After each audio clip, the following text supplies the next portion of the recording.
బర్నీ గారైతే అసలు ఈ week captain అవడంతో చాలా సింపుల్‌గా, స్ట్రాటజిటికల్‌గా గేమ్స్ అన్నీ చాలా సులభంగా ఆడేస్తున్నట్లు అనిపిస్తుంది. అంటే ఎంత తెలివిగా ఆడారంటే అక్కడ సంజన గారు, అలాగే తనుజ గారు, సో ఇంకా భరణి గారు, సుమన్ శెట్టి గారు వీళ్ళందరూ ఆ పజిల్స్ ఫిక్స్ చేయడంలో సంజన గారు అప్పటికే తను గేమ్‌లో లేనని చెప్పి ఆ ఫైర్‌తో ఆ ఒక పజిల్‌ని ఫిక్స్ చేసి వెళ్ళిపోయారు. ఆ తర్వాత తనుజ గారు కూడా చూసి ఇంక ఫిక్స్ చేసి వెళ్ళిపోయారు.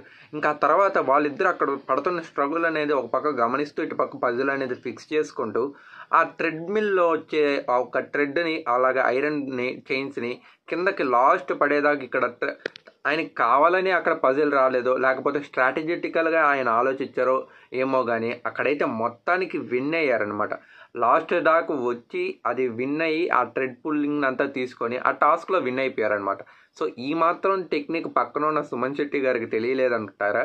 సో మీకేమనిపిస్తుంది అసలు బర్నీ గారి గేమ్ స్టైల్ అసలు ఇదంతా కామెంట్స్లో చెప్పండి. అలాగే